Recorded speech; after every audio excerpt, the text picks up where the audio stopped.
Thank you for listening today on Revealing Wholeness, sponsored by Infinity Whole Health. Check out our website at infinityWholeHealth.com, where we are revealing the eternal in each individual, the infinite in the individual. The creativity is made manifest. Limitation is let go. Now, here's your host, Dr. Troy Munson.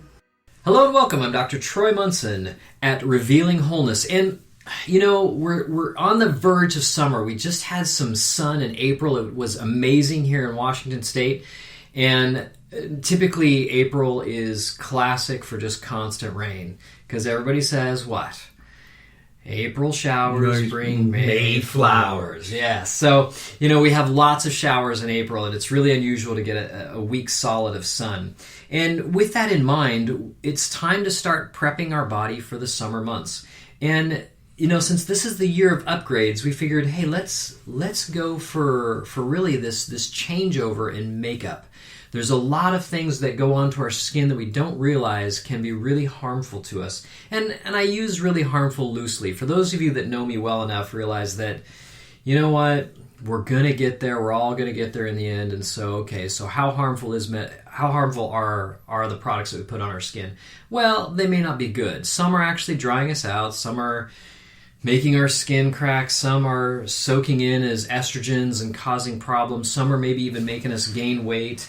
Some are doing other weird things. And so, you know, with that in mind, if we're going to clean up our diet, if we're going to clean up our body, if we're going to do these things, then we really have to go to that next step, which is really cleaning up the things that we put on our skin, the largest organ of our body, as we all know. So let's dig into some, maybe half a dozen different chemicals we'd probably want to stay away from in our makeup, if you will. You know, guys and girls, we all use stuff, whether it's deodorant, whether it's moisturizing lotion, aftershave for men, makeup for women. These are things that will be in all of our products that we really want to be aware of and say, you know, how can I maybe upgrade my soap right here to not having sodium lauryl sulfate in it? I mean, those are the kinds of things that we're looking at. So let's start off with something that's near and dear to our heart as summer's coming, and that would be oxybenzone. What is oxybenzone? It kind of sounds like a new rapper. Hey, have you heard the new album by Oxybenzone? Oh boy, it was a top 5. Yeah. Exactly. Or, hey, did you check out my new ride? I got an oxybenzone. Oh, wow.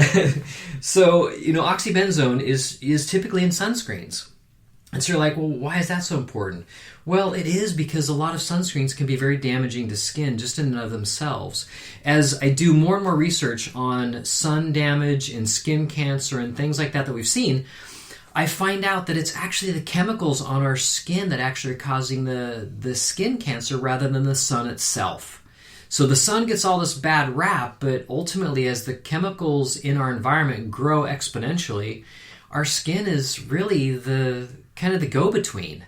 And so here we're having our skin exposed to all these things. So anytime that we can upgrade our products that we use on our skin and get rid of some of this stuff is a good idea. So sunscreens, be cautious of them. In fact, I would go after something that would be, and I know that, you know, I've had some people say, well, what about zinc oxide? I've heard that's not so good. The nano zinc oxide, I think, is questionable, but non-nano zinc oxide, I think, is okay and safe at this point.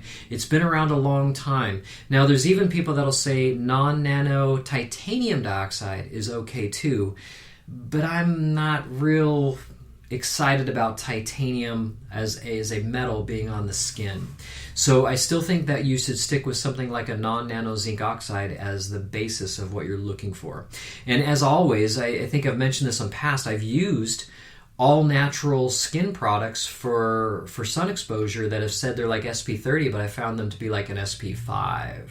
So the first and primary goal is to really know your limit in the sun and be cautious with any natural products. Some may be great. They've really done a good job with their formula, and some may be lacking, and all of a sudden you find yourself with a nice hefty burn. So do be cautious that way as well. As always, we want to be in the sun at the hottest part of the day, but for the shortest period of the time. And I've read reports that say, hey, you don't get a lot of vitamin D from, if you're outside those hours of 10 to 2. But we all know that 10 to 2 is the most dangerous hours because it's when the sun rays are obviously the most intense. So for me, I'm usually going to lay out about 10 minutes aside during those hours to make sure I develop enough vitamin D in my skin. And I'm not going to use any products. And if I'm going to be in the sun long term, I'll try to stay out of the sun during those hours, but also wear long sleeves, hat, things like that towards the end of the day and see, hey, how did my skin fare wearing the shirt that I wore? Because even shirts only have so much of an SPF. And so by the end of the day, if you're like, hey, I'm still doing pretty good, great, I'll take my shirt off and I'll just be out and get some sun. And it just depends. So be wise when you're out there just in the sun and you're thinking, hey, I'm just going to use an SPF instead. So maybe think twice about that. Next, let's pull in something like toluene. Love toluene. Isn't it a wonderful thing? I just love saying toluene. And for some of those folks out there, chemistry buffs, you may know what trinitrotoluene is, which happens to be shortened to TNT. And so it is an explosive. So toluene is something they put in nail polish. And there are brands that are trying to pull these things out of their products, and because they're used as thinners, they're used as solvents. But they can have effects that, even neurologic effects like sleepiness, dizziness, weird things like that. So we want to be very, very cautious of that. Other names you might find for toluene would be benzene. So we talked about oxybenzone. Well, this is benzene.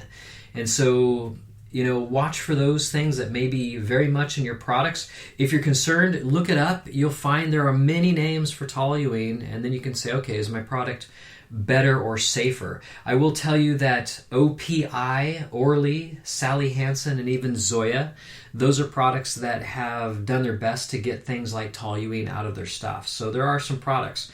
And this may go to at least a good break right now to say, where do we get products that may just simply be better? I can almost guarantee you if you're buying an American-made product, you're probably getting some pretty hefty chemicals. But as you look at European companies, yes, they're a bit more pricey, but they do a better job about getting chemicals out of their products. They're a bit more strict than the U.S. It seems to be the mighty dollar rules here, and safety goes out the window. So, a good rule of thumb, look up European brands of makeup and begin that upgrade. So other fun things, fragrances is an easy thing as well. Fragrances, as we find all these products that we love the smell of, fragrances can be really tough. They're laboratory based oftentimes, and so if you're gonna get a product, it's better actually get unscented. I'd rather you put like a what? An essential oil on your skin and use the lotion that you're going to use. Those are great ideas. So get unscented and then go with a fragrance that you love essential oil wise. That's an easier way to do it. And you've probably heard of phthalates. It's like everywhere I look I hear about phthalates.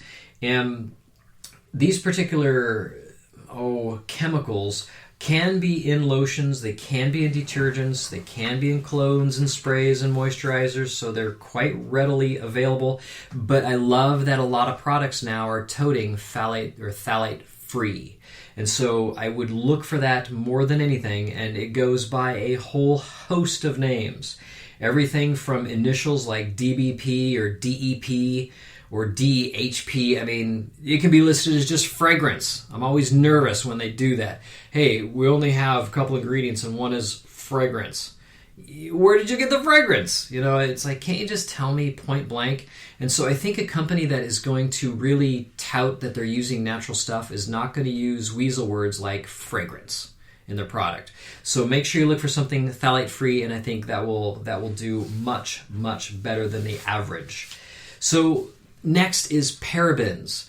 And this is not paraffins, even though you can find paraffins. Paraffins you'll find often in chocolate.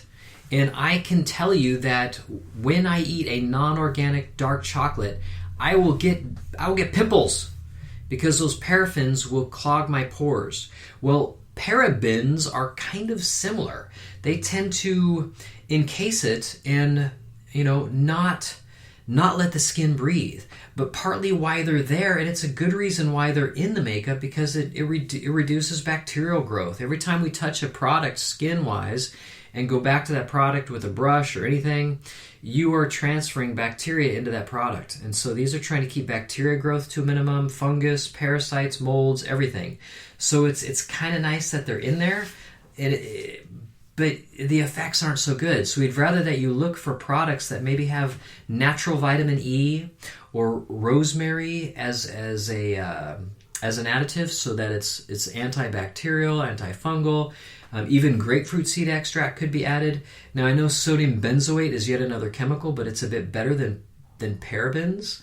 And even other antioxidant oils such as almond and avocado and hemp seed are also okay, but you'll find that they'll be mixed with vitamin C typically, because you'll find vitamin E in those products. So something to look at. Another fun one that's in a lot of makeup I see constantly. Not that I'm buying a lot of makeup, but I have people bring me stuff, and I'm just never shocked that I see polyethylene glycol. Literally antifreeze. It's just like crazy stuff. So I mean, from that standpoint, you'll see it listed as PEGs. And so if you're looking for something that's kind of PEG free, that would be awesome. So polyethylene glycol, I think, is an easier one to find and try to stay clear of. And if you can do that, great. But again, if you look for more and more natural products, I think you're going to find that these things do not exist in those. But for some of you that are using 4, 5, 6, a dozen products on your face or skin, you may be shocked to see that they are everywhere, and you're just being overloaded by all of these unhappy things. So last and certainly not least is sodium lauryl sulfate. So a fun one there. And sodium lauryl sulfate is interesting to say the least, because it is something that's important in soap to make it lather up and to surround dirt and to get it off our skin, or break up oils to get off our skin. But as I've done, even in some of the other talks that I've done, I think one thing we do in America is we tend to shower and bathe too often. And I know it sounds weird, and okay, we should all be a little bit more tolerant of each other's smells, but ultimately, I try to take less showers, or at least if I take a shower, I'm going to wash things like armpits, for just to be totally honest, private areas, my feet. I'm trying not to wash my hair so much because I want the oils to stay on my skin. To take a cooler shower is sometimes wise. And so let's say once a week or twice a week you do a deep clean, where you really scrub your head, you're taking everything off the skin. But in that same vein, then you've got to make sure that in your diet you're putting really good fats into your diet so that you can continually get them to come out of the skin. And that's important. So, anything that's omega-3 fats, whether it's grass-fed beef, grass-fed butter, chickens that are cage-free, raised correctly, that who raises them, because I hear crazy things like cage-free, simply they got the definition down to 5 minutes of without cage time per day. I'm just like, are you kidding? So anywhere that they can try to scam us, they will. And it's ridiculous that we must police these things so closely. And I understand they're trying to feed a population. I appreciate it. But for those that would like to go to, a little bit higher grade, to upgrade their diet, you're going to look for things that are a bit better and a bit more above board. And so do the diligence that you feel secure and safe with. I always recommend that. So things that you can look for. Sometimes you'll see sulfate free for trying to get rid of sodium lauryl sulfate. But there are actually some natural things out there that are close to sodium lauryl sulfate that you'll read, like sodium coconut glycinate. That's another type of sodium lauryl sulfate, but it's a natural form.